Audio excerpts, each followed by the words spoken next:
Então, pessoal, vamos dar início à nossa aula de número 66 da NBR 6122 de 2019. Estamos caminhando pelo capítulo 9, Desempenho das Fundações. Vem comigo! Então, pessoal, vamos iniciar a nossa aula número 66 da NBR 6122 de 2019. Meu nome é Christian Porcino, sou engenheiro civil, tenho formação em engenharia civil e tenho pós-graduação, mestrado e doutorado também em engenharia civil. Tenho experiência com projetos, tanto de fundações como contenções, como estrutural.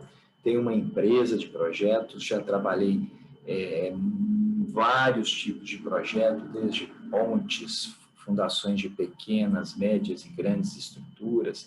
Trabalhei com contenções, trabalhei com vários tipos de projetos, buscando explicar para vocês agora essa norma. Estamos aí caminhando, já estamos no capítulo 9, já é a segunda aula referente ao capítulo 9. Estamos falando agora do desempenho das fundações. O desempenho das fundações tem um capítulo específico que trata desse assunto. Estamos tratando nos pormenores do que a norma nos exige, no que tange a desempenho. E para isso a gente começa tendo uma referência do que é o desempenho, né? A gente precisa ser forte na teoria para ser forte na hora de resolver problemas. O nosso próprio desempenho pessoal, ele é avaliado por metas que nós temos que cumprir, metas que nos são dadas aonde a gente trabalha, aonde a gente estuda. Nós temos as nossas metas e temos métricas de desempenho, temos formas de medir o nosso desempenho, e a gente mede o nosso desempenho em função de alguns parâmetros pré-determinados para analisar o nosso desempenho.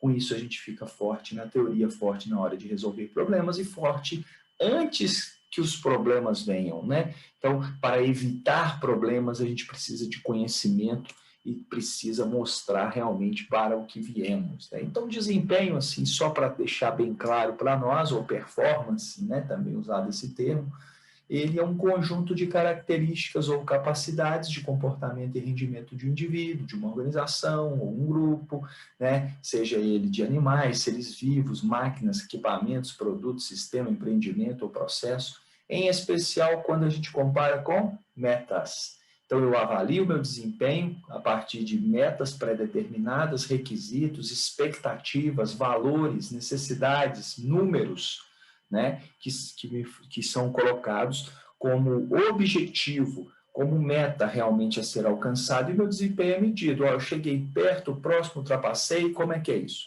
Então, isso é realmente muito importante. E no nosso caso, nós estamos analisando aqui na NBR 6122 de 2019, projeto e execução de fundações. E aí, no que tange ao desempenho das fundações, esse capítulo 9 nos apresenta no item 9.1 os requisitos, né, as nossas metas, aonde a gente deve analisar o desempenho das fundações e como a gente deve fazer isso, né? Então, o desempenho das fundações é verificado por meio de, pelo menos, o monitoramento dos recalques medidos na estrutura, sendo obrigatório nos seguintes casos. Então, eu preciso, pelo menos, monitorar os recalques medidos na estrutura. Esses recalques, esse monitoramento do recalque é uma análise mínima daquilo que eu preciso de analisar em relação a desempenho das fundações.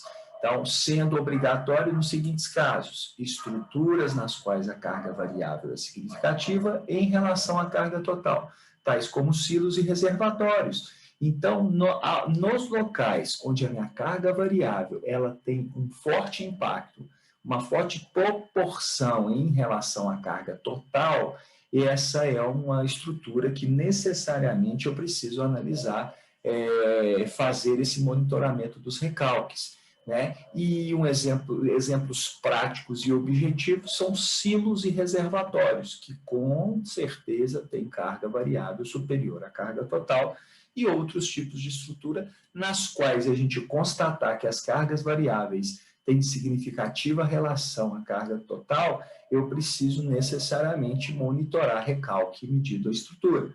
Então, eu preciso ter um contato esclarecedor com o desenvolvedor do projeto para que ele me informe isso, né? Para que eu tenha essa informação, que carga variável é significativa em determinados tipos de estruturas, para que, nestes casos, seja obrigatório esse monitoramento.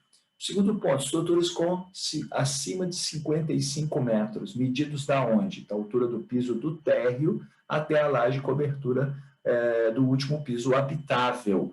Estruturas com maior tamanho, né, maior comprimento, estruturas com mais de 55 metros de altura, obrigatoriamente eu preciso monitorar recalque. Tá? Então, isso é importante a gente ter nessas grandes estruturas. E, além disso, no próximo item, nos fala que estruturas com relação à altura menor dimensão, altura, porque largura é a menor dimensão, né? Em planta. Então, eu posso ter em planta 2 dimensões, mas eu vou olhar aqui, para fazer essa conta aqui, eu vou olhar a menor dimensão. Então, essa relação altura-largura sendo a menor dimensão, superior a 4, eu obrigatoriamente preciso analisar monitoramento de recalque. Fundações ou estruturas não convencionais são fundações ou estruturas não convencionais ao dia a dia nosso. Então, se eu tenho alguma estrutura que está sendo executada, que está sendo calculada e projetada, que não tem suas características de convencional, ou seja, do que a gente tem aí, né, alguma criatividade, alguma solução não corriqueira, eu necessariamente preciso analisar. E a fundação, se for uma fundação de um modelo novo, de uma forma nova, eu tenho que necessariamente monitorar recalque. Pode também ser necessário monitoramento de outras grandezas, como deslocamento horizontal, desaprumo, integridade ou tensões. O projeto de fundações que deve estabelecer esse programa de monitoramento. Então, o projeto das fundações deve conter, não é a planta necessariamente, mas talvez um documento à parte, talvez uma nota chamando atenção para um documento à parte, né? A forma como isso deve vir no projeto de fundações é uma forma que não tenha muita rigidez aqui nesse ponto, mas a rigidez é que o projeto de fundações deve, então é uma obrigatoriedade, estabelecer o programa de monitoramento, incluindo, né, referência de nível indeslocável a ser utilizada, precisão das medidas, frequência e período em que as leituras são realizadas. Então, esse é o arcabouço, esse é o contexto, esse é o esqueleto que deve ser contido num programa de monitoramento de recalque e que deve ser definido no projeto de fundações e que deve ser definido pelo responsável pelo projeto de fundações. O solo de apoio. Então, agora nós vamos ver o seguinte: desempenho dos elementos de fundações. Então, a gente deu mais um passo, falando de desempenho das fundações como um todo, e agora nós estamos falando no 9.2, desempenho dos elementos de fundações. O 9.2.1 são as fundações em sapatas ou tubulões. Então, no grupo do item 9.2.1, a NBR trata das fundações em sapato ou tubulões, que são aquelas fundações, né, que apoiam diretamente no solo, que transferem carga diretamente pelo apoio da sua base ao solo, né? A norma nos deixa claro que o solo de apoio de sapatas e tubulões deve ser aprovado por profissional habilitado antes da concretagem. Pensa comigo, a norma exige isso. É uma exigência da norma. O que ela está me falando? O projeto previu lá uma tensão admissível, previu lá um tipo de solo em função da sondagem, do investigação geológica e geotécnica adicional complementar, em função de todo aquele aspecto, a equipe de projeto, responsável pelo projeto, definiu o solo que é esperado naquele local.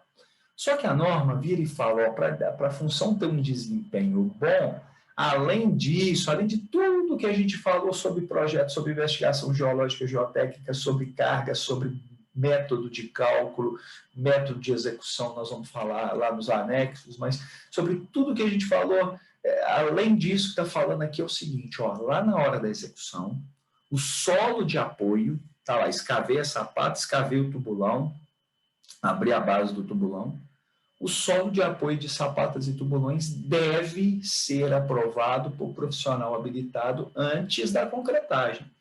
Então, pensa comigo aqui realmente. Então, existe uma necessidade de exigência normativa que algum profissional habilitado para essa função, antes de ser executada a concretagem daquela peça, esse solo de apoio deve ser o quê? Aprovado. E aí é o seguinte, eu preciso necessariamente, não está escrito isso aqui não, né? Aqui nessa tela não está escrito isso não, mas eu preciso comprovar que isso foi feito. Então, é de comum, até é um conselho, uma advertência que a gente deixa ao construtor, ao empreendedor, ao dono da obra, que exija do construtor, né, até isso também, que ele tenha lá um documento, né, um boletim,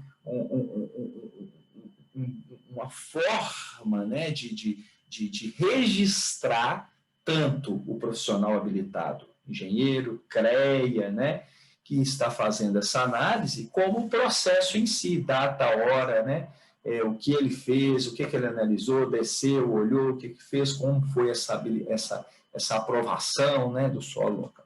Isso é registro, esse registro precisa estar solidificado, né, materializado, para que a gente tenha um documento que comprove que este item de norma foi atendido, né? E aí vem, né? Quem é habilitado a fazer essa aprovação? Qual é essa habilitação de uma pessoa que vai descer, ter capacidade de analisar o local e falar, ó, isso confere com o projeto, né? Às vezes, né, e é o mais cômodo, eu não posso falar o mais certo, porque aí eu estaria julgando o profissional que não é o projetista, né? Mas, assim, o mais convencional é você contratar o próprio projetista para fazer esse trabalho, porque aí o projetista, ele une a responsabilidade dele de projeto com a responsabilidade de analisar se aquilo que está lá no campo condiz com aquilo que ele projetou, né? Então, isso você fecha, né?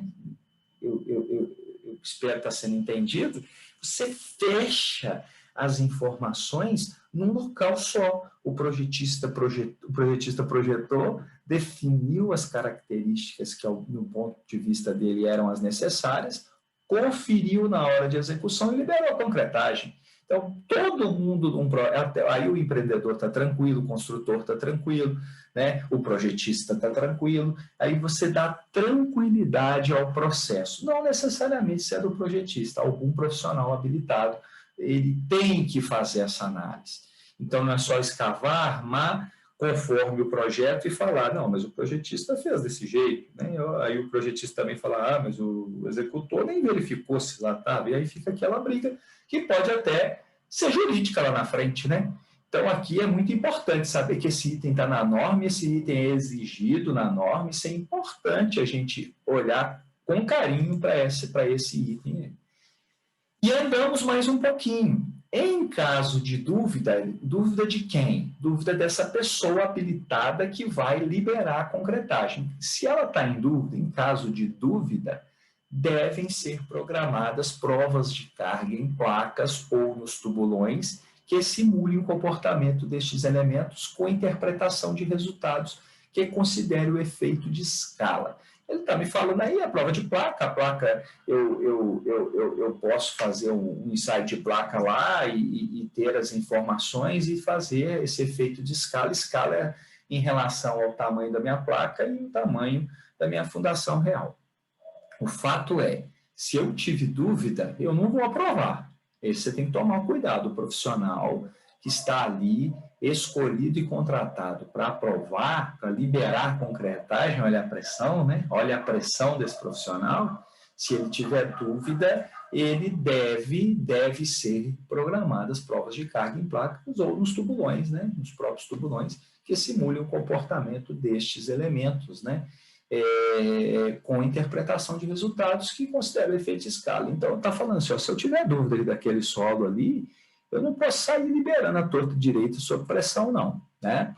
Bom, fundações e estacas. Aí já vamos para o item 9.22, fundações e estacas. E no 9.221 fala sobre a quantidade de provas de cargas necessárias. Ok. Então, fechamos um ponto. Aqui atrás, a gente falou de fundações em sapatas ou tubulões, falou da necessidade dos solos ter uma aprovação por profissional habilitado. Isso é exigência de norma. Se esse cara tiver dúvida, o que é necessário ser feito. E agora nós vamos falar sobre as fundações em estacas, lá no item 9.2, no desempenho dos elementos de fundações, tem um subitem fundações em estacas, tem um subitem quantidade de provas de carga. Aqui é interessante porque nós temos uma tabela que é a tabela 6 da norma NBR 6122 de 2019, e essa tabela nos mostra informações importantes aqui neste ponto. Ou seja, é obrigatória a execução de provas de carga estáticas de desempenho. Beleza. É obrigatório a execução de provas de carga estáticas de desempenho no decorrer do estaqueamento em obras que tiverem um número de estacas superior ao valor especificado na coluna B da tabela. Então, nós vamos pegar a tabela, nós vamos abrir ela, mas a norma está falando o seguinte, ó, eu sou obrigado a executar a prova de carga estática no decorrer do estaqueamento. Então, é no decorrer do estaqueamento, por quê? Porque eu tenho que ver se eu tenho que tomar algum rumo, alguma verificação, algum alerta, algum relatório de melhoria, alguma mudança de rumo, algum para tudo que a coisa está louca aqui, né? Em obras que tiverem um número de estacas superior ao valor especificado na coluna B. E agora, olha para mim aqui com cuidado, aqui, para mim não, pode olhar para mim também, mas olha para a tabela. A tabela 6, o que ela mostra? Né? Quantidade de provas de carga. Na primeira coluna, são os tipos de estaca, né? Tipos de estaca: pré-moldada, madeira, aço, hélice, hélice de deslocamento, hélice contrado segmentado monitoradas, estaca escavada com ou sem fluido com diâmetro maior ou igual a 70 centímetros, raiz, microestaca, trado vazado segmentado, franque, escavada sem fluido com diâmetro menor do que 70 centímetros, Strauss. Então, eu tenho tipo de estaca nesta coluna, e lá na coluna B, por enquanto estamos falando da coluna B, então eu peço que você olhe a coluna B primeiro, número total de estacas da obra a partir do qual serão obrigatórias provas de carga. O que ele está me falando nessa coluna? Se eu estou executando, por exemplo, uma obra em pré-moldada que tenha um número maior do que 100 estacas, para mim é obrigatório, eu sou obrigado a fazer um ensaio, né, um ensaio de prova de carga. A obrigatória execução de provas de carga estáticas de desempenho no decorrer do estaqueamento em obras que tiverem um número de estacas superior ao valor da coluna B, né? Da coluna B da tabela 6. Então, por exemplo, raiz, mais de 75 eu já sou obrigado, microestaca, mais de 75 eu já sou obrigado, tá? E aqui vocês veem que é um Bzinho, um Czinho, um Dzinho, né? O que é isso, né? Vamos no Bzinho aqui primeiro, aqui, né? Podemos falar do A da pré-moldada também aqui, né? Do Azinho, ó. O Azinho está na pré-moldada, tá, gente? O que é isso? Ó? Para o cálculo da tensão de trabalho, consideram-se estacas vazadas como maciças, desde que a seção vazada não exceda 40% da seção total. Então, aqui, pessoal, é um alerta sobre vazada e maciça, porque eu tenho aquelas estacas vazadas, mas para o cálculo da tensão de trabalho, que nós vamos falar aqui no A, né? Essa tensão de trabalho vai ter o ponto de falar dela, por isso que a gente ia pular isso aqui por enquanto, né? Ela considera suas estacas vazadas como maciças, desde que a seção vazada não exceda 40% da seção total. Então, se a seção total, o que é vazado, for menor do que 40%, eu considero ela como maciça, ou seja, a seção totalmente preenchida, para calcular essa tensão, que é força sobre área, né? Isso impacta diretamente no cálculo dessa tensão de trabalho. O B, os requisitos acima são válidos. Os requisitos acima são válidos para as seguintes condições, não necessariamente simultâneas, ó. Pode acontecer uma ou outra, não necessariamente uma e outra. Áreas onde haja experiência prévia com o tipo de estaque empregado, onde não houver particularidades geológico-geotécnicas, quando não houver variação do processo executivo padrão, região representativa, lembra disso? Quando não houver dúvida quanto ao desempenho das estacas. Se eu tiver dúvida, mudou a história. Aquilo ali, a história nossa é a seguinte, o clima está completamente sob padrão, sob perfeita execução na CNTP, condições naturais, temperatura e pressão. Se eu começar a ter dúvida, aí o número é maior de ensaios, é claro, né? Não quer dizer que a norma da forma para fazer só 2, mas, cara, está na cara que isso aqui tem problema, eu preciso fazer mais, né? C. Quando as condições nessa tabela não ocorrerem, devem ser feitas provas de carga em, no mínimo, 1% das estacas, observando-se um mínimo de uma prova de carga, conforme a BNT NBR 12131, que nós sabemos que ela foi cancelada, né? Aqui essa norma é de 2019, esse cancelamento e a criação de uma nova norma, nós vamos falar disso, foi esse ano, então a norma passa a ser até ultrapassada nesse quesito, e a gente precisa falar disso, né? Qualquer que seja o número de estacas, né?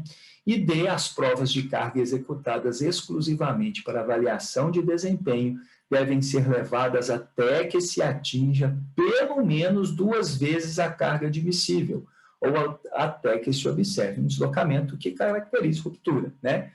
Pode romper antes das 2 vezes, né? Caso exista prova de carga prévia, esse é interessante, ó. Eu no desempenho, eu obrigatoriamente tenho que levar 2 vezes. Mas caso exista prova de carga prévia, que são aquelas cargas de aquelas provas de carga de projeto, né? As provas de carga de desempenho devem ser levadas até que se atinja pelo menos 1,6 vezes a carga admissível, ou até que se observe um deslocamento que caracterize a ruptura. Então, isso é interessante, né? Porque isso nos mostra, né, que eu tenho essa ressalva aqui que me libera de não chegar em 2. Se eu já fiz ensaio lá atrás, eu não preciso chegar em 2, eu posso chegar em 1,6, é uma ressalva de nome. E o EC é o diâmetro de perfuração conforme anexo K, que trata de microestacas, que está aqui em raiz e microestacas, né? Está aí em raiz e microestacas, só mais uma observação, né? Importante, né? Então, a quantidade, quando atingido o limite de exigibilidade de provas de carga de desempenho, tabela 6, o número de prova de cargas deve ser estabelecido da seguinte forma. Então, é o seguinte, ó, eu atingi aquele número, 175 lá da coluna B. Agora, como é que eu calculo? Passou daquele número, como é que eu sei quantas? Eu sei agora que eu sou obrigado a fazer, mas quantas, né? Qual é esse número, né, necessário, né, de provas de carga? Calcular 1% do número total de estacas da obra, então eu vou calcular 0,01 vezes o total, né, 1%, né, da quantidade de estacas, né, 1 dividido por 100 vezes a quantidade de estaca, arredondando para uma casa decimal. E esse arredondamento é um arredondamento simples, essa aqui é uma pequena diferença das versões anteriores, tá, gente? E em seguida arredondar o número obtido com uma casa decimal para um número inteiro mais próximo, considerando que o dígito 5 sempre é arredondado para cima. Arredondamento convencional da matemática. Simplesmente isso, gente. 1,45, 1,45, 1,4, por exemplo, né? 1,4 é um ensaio, uma prova de carga. 1,5, 1,6, 1,7 são 2 provas de carga. Então, é um arredondamento simples, né? Então, eu faço lá, cheguei na conta, né? 1,48, arredondo para 1,5, é isso que ele está falando, ó. Calcula 1%, arredonda para uma casa decimal. Então, calculei lá, 1,48 para uma casa decimal, 1,5. E depois arredondo para o número inteiro. 1,5 para o número inteiro é 2. Ok? Beleza? Tranquilo? Fácil, né? Incluem-se neste 1% as provas de carga executadas conforme o item 62122, que é aquele item que fala da resistência determinada por provas de carga estáticas executadas na fase de elaboração ou adequação do projeto. Então, são aquelas lá que eu fiz lá na fase de projeto, elas entram nesse 1%, se eu quero contar, né, esse 1% da prova de carga executada, tá bom? A quantidade de estacas a ser considerada é a soma, isso aqui é importantíssimo, que todo mundo pergunta, né? Todo mundo pergunta, né? Ah, e a estaca da contenção? E a estaca da guarita, que está fora do empreendimento? E a estaca sei lá de quê? Né? Todo mundo pergunta isso. E a norma vem nos dar uma informação para nos ajudar. Né? Para não falar que na minha opinião é isso, na opinião do fulano é aquilo, e do ciclano é uma terceira coisa. Né? E vira um balaio de gato. Né? Então, aqui a norma trata desse assunto. Ó. A quantidade de estacas a ser considerada é a soma das estacas de todas as edificações da obra, mesmo que de diferentes tipos. Pronto, pôs um ponto final nessa discussão a norma. Então, eu tenho que somar todas as estacas do meu empreendimento da minha obra. São todas as estacas somadas. Eu tenho que colocar no mesmo grupo todas as edificações da obra.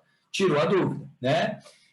Incluem-se as estacas de periferia e das demais construções da obra. Aí, que interessante. Não consideradas as estacas exclusivamente de contenção e de muros de fechamento. Então, eliminou, tirou elas da conta. Então, aquelas estacas que a gente usa para fechamento, elas não são consideradas, desde que exclusivamente. Por que esse ponto, gente? Porque tem estacas que eu uso para contenção, mas apoio pilar nelas. Essa estaca que eu apoio pilar nelas entra na conta. A que eu não apoio pilar nelas não entra na conta. Se a minha contenção apoia a estrutura nela, vai entrar na minha conta. Se não apoia, não entra. Então, incluem-se as estacas de periferia e das demais construções da obra. Ponto, vírgula. Não consideradas as estacas exclusivamente de contenções e de muros de fechamento. Ok? Quando atingido o limite de exigibilidade, então, de provas de carga de desempenho, tabela 6, pelo menos uma prova de carga estática ou ensaios de carregamento dinâmico devem ser feitos nas estacas da edificação principal da obra. O que está sendo falado? Gente, eu tenho um monte de edificações pequenas, menores, e uma maior, com carga maior, com tensão maior nas estacas. Essa, obrigatoriamente, tem que ser feita lá. Eu preciso ver essa análise dessa carga maior, dessa estaca mais carregada, eu preciso analisar essa edificação principal da obra, obrigatoriamente. É isso que está falando. Quando atingido o limite lá de exigibilidade, né, lá das provas de carga de desempenho da tabela 6, pelo menos uma prova de carga estática ou ensaio de carregamento tem que ser feito lá na edificação principal da obra.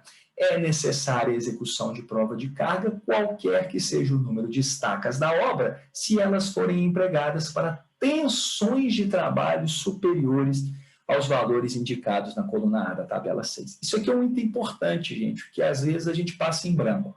Fica olhando lá para a coluna B, coluna B, coluna B, não dá moral para a coluna A e não entende que a norma fala assim, ó, é necessária a execução de prova de carga, ou seja, obrigatória, eu tenho que executar a prova de carga, independente, olha, qualquer que seja o número de destaque da obra, se for 2, se for 20, se for, não importa. Se elas forem empregadas para tensões de trabalho superiores aos valores da coluna A, abrir de novo a tabela. Está vendo esse valor aqui indicado aqui, ó, de 7 MPa para pré-moldada, de 5 MPa para hélice de deslocamento, de 15 MPa para microestaca, de 4 MPa para Strauss. Esse valor, se ele está sendo superado na estaca, obrigatoriamente eu preciso ensaiar a estaca. A tensão aplicada na estaca está superior a este valor. Então, a tensão de trabalho abaixo da qual não serão obrigatórias provas de carga, desde que o número de estacas da obra não seja superior ao da B. Beleza. Mas, se for superior a essa tensão, eu tenho que ensaiar. Então, isso é uma conta que tem que ter no meu projeto. Eu preciso analisar essa tensão e comparar com essa coluna. Nós, projetistas, precisamos fazer essa verificação. É uma verificação que necessariamente precisa ter no projeto de estaqueamento. É a tensão de trabalho na estaca. Essa tensão de trabalho na estaca precisa obrigatoriamente ser calculada e comparada com a coluna A da tabela 6 desse item da norma 9.2. Por quê? Simplesmente por isso. Porque se essa tensão é superada, eu tenho que ensaiar na estaca, obrigatoriamente. E isso é muito importante, pessoal.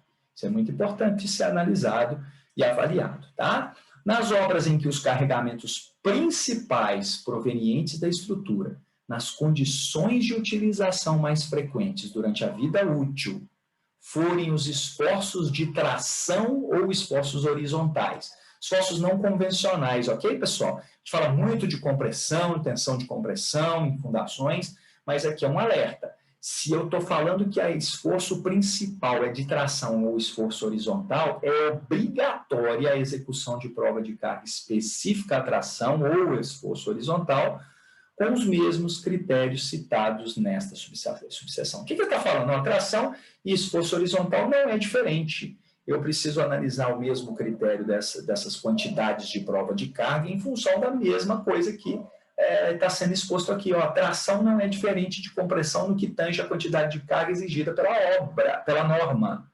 Então, é isso que a norma está falando, em outras palavras. Não tem diferença a exigência normativa para tração e esforço horizontal no que tange a quantidade de provas de carga. É isso que a norma está nos alertando. Em obras de arte especiais, que são as pontes e os viadutos, com vão superior a 30 metros ou mais de 3 vãos, 4 linhas de apoio. Então, vãos superiores a 30 metros ou com mais de 3 vãos, né, com 4 linhas de apoio, dando 3 vãos entre essas 4 linhas. É obrigatória a realização de ensaio de carga, prova de carga estática ou ensaio de carregamento dinâmico. É obrigatório. Então, eu estou falando de ponte com 30 metros de vão ou mais, e pontes com mais de 3 vãos, 4 linhas de apoio, eu tenho obrigatoriedade de executar a minha prova de carga na fundação. E é isso aí, pessoal. Estamos caminhando. Estamos passando item a item e aqui terminamos mais uma aula referente ao desempenho das fundações, capítulo 9. Espero que aos poucos a informação esteja sendo acumulada nas nossas mentes para a nossa prática profissional. Nós jovens, nós mais sêniores, os plenos, todos os profissionais que trabalham diretamente ou indiretamente com a NBR 6122 de 2019 estão tendo a oportunidade de aprofundar no conhecimento, nas consequências relativas a esse projeto, né? Consequências relativas ao uso dessa norma. Espero estar sendo bem claro, está sendo produtivo para vocês, espero que vocês estejam gostando, deixe o seu like, inscreva-se no canal, compartilhe a informação e espero vocês na próxima aula, onde a gente vai encerrar esse capítulo 9 na norma. Um abraço e até a próxima aula. E aí, pessoal, gostaram dessa aula de número 66? Capítulo 9 chegando à sua metade, desempenho das fundações. Compartilhe o vídeo, deixe o seu like, inscreva-se no canal e na próxima aula daremos final a esse capítulo. Um forte abraço e até a próxima aula.